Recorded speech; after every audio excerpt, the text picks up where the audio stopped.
Hello and welcome to Access Asia on France 24. I'm Cyril Vanier. Here's what's coming up in the show. China revives the Silk Road, a once thriving trade route linking Asia to Europe. Breaking the glass ceiling. For the first time, a woman is hired to drive a bus in New Delhi tasked with reassuring female passengers. And Granny Pop. In Japan, a group of 80-year-olds from Okinawa prove they too can bust a move. First, though, this story. Every day, over 1,000 Afghan migrants return to their country from neighboring Iran. Some had sought refuge from the war years ago. Others simply went to find work. Well, Afghan authorities are now finding that a growing number of them became addicted to drugs while on the other side of the border. 0 Point, the main border crossing between Iran and Afghanistan. Every day, hundreds of tired Afghans pass through here on the way to their homeland, after months or years working next door. They carry few belongings, but many bear a heavy burden, drug addiction. We were consuming drugs in Iran while working because our job was tough, like construction and cement work or digging wells. So we were using drugs to relax a bit. Muhammad Naeem was kicked out of Iran and is now receiving treatment in an Afghan prison after being arrested for robbery. Most expelled drug users end up at this rehab center in Herat, 120 kilometers from the border. This 50-year-old heroin addict was working as a shepherd in Iran, and instead of a wage, his employer paid him with drugs. One day I was ill, in pain, and my boss brought this dark-colored opium to me. I smoked a few puffs and he told me to smoke it, saying it would cure my illness. I did it, and the next day he brought it again and again. Iran started taking in millions of Afghan refugees in the 80s as they fled the war that began with the Soviet invasion and continues to this day. After the fall of the Taliban regime in 2001, they started to come back. Afghan authorities say that many of those returning are now addicted to drugs they were initiated to in Iran. The Iranians make the Afghans work 12 to 14 hours a day. They don't realize it, but they're given drugs to work more and told it can make them work harder and earn more money, and they slowly get addicted. Ironically, most of the drugs consumed in Iran are exported from Afghanistan, which produces at least 80% of the world's opium. For Naeem, Chogok, and others in the same position, overcoming addiction is only one of the many challenges they will have to face as they start a new life in the country they once fled. Over 1,000 years ago, Asian merchants trekked halfway across the world to sell their goods in Europe. The trade route became known as the Silk Road. And as business thrived, so did Chinese influence and power. Today, reviving the Silk Road has become a priority for President Xi Jinping, who has invested billions of dollars in infrastructure to blaze a new trail from China to Spain. Our team in China, Rachel Rubel and Clémence Dibou, bring you this report.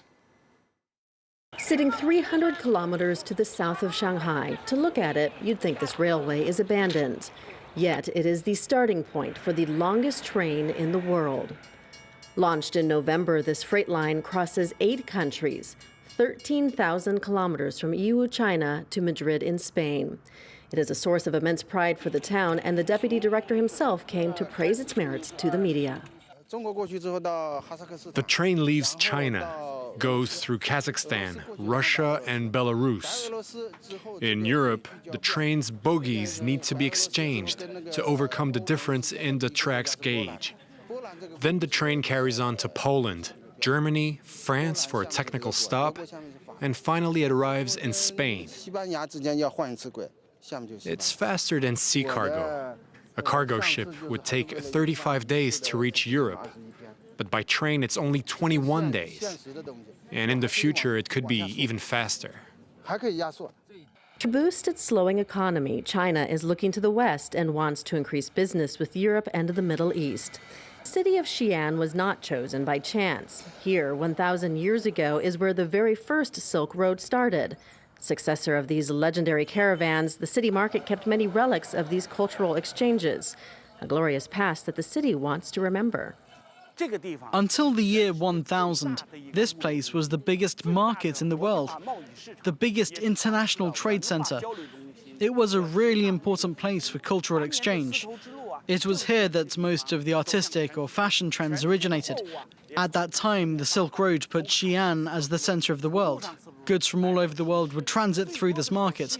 Up to 60,000 foreigners would come and live and trade here every year. If these new Silk Roads focus on the economy, they also face an important strategic issue. By pushing through with these various projects, bringing visible developments in Central Asia, further out west, but also Africa, China is gaining in prestige. And this is one of the many shapes of political power. So indeed, a project like this one goes way beyond just business. It's also geopolitical in essence. It's a way for China to win back its central place in the world. $40 billion have already been released. In return, Beijing hopes to increase its influence area economically and culturally.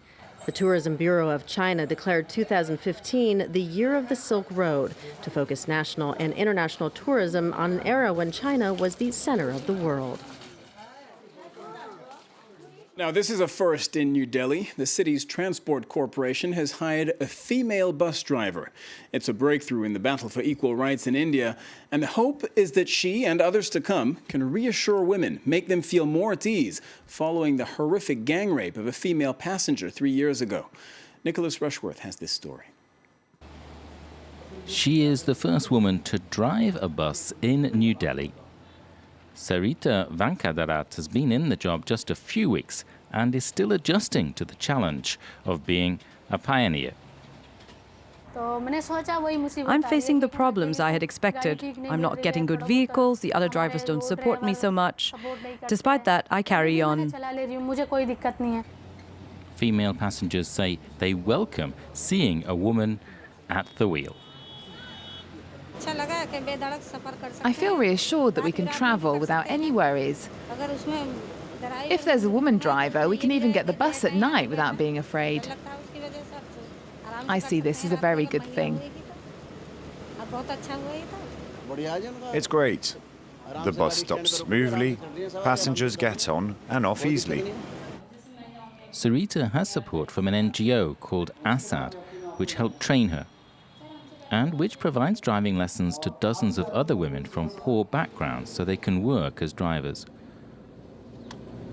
Some get jobs in the Assad Foundation's female-friendly taxi service. Our fight is women's safety, gender equity, and making public spaces a little bit more feminine. They are masculine as of now.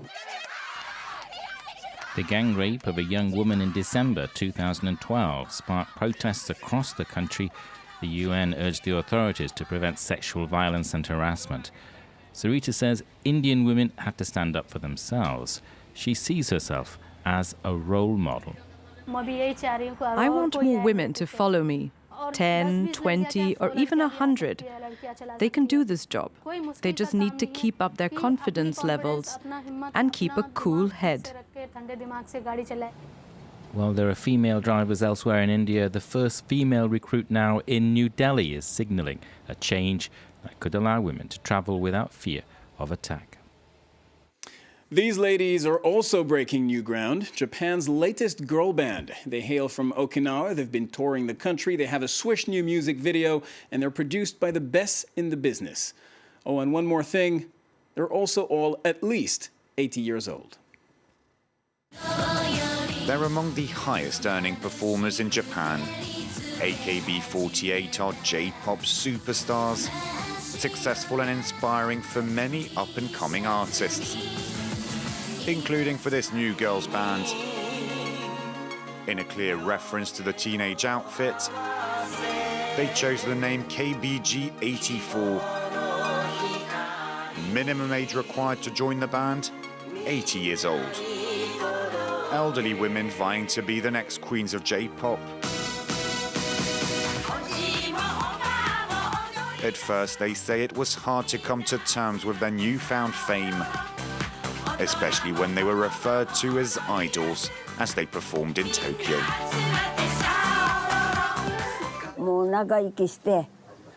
I thought at first that idols were those who lived a long time and were close to paradise. I wondered if it was my turn to go soon. But it would have been such a shame, as we hadn't yet seen Osaka or Tokyo. The elderly pop stars are all from a small island of 600 inhabitants off the southern tip of Japan, a place that inspired the lyrics of their album of folky pop songs. With the help of professional musicians, the KBG84 grannies made a name for themselves, even touring across Japan. To go to Tokyo and get up on stage, I was really lucky to have been born. I was really touched to be able to see my children and grandchildren again.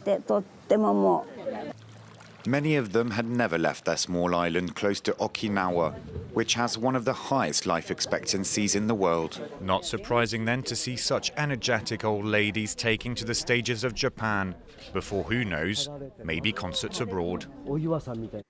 Well, that's it from us at the France 24 newsroom for this edition of Access Asia. I'll see you next time on France 24. Bye-bye.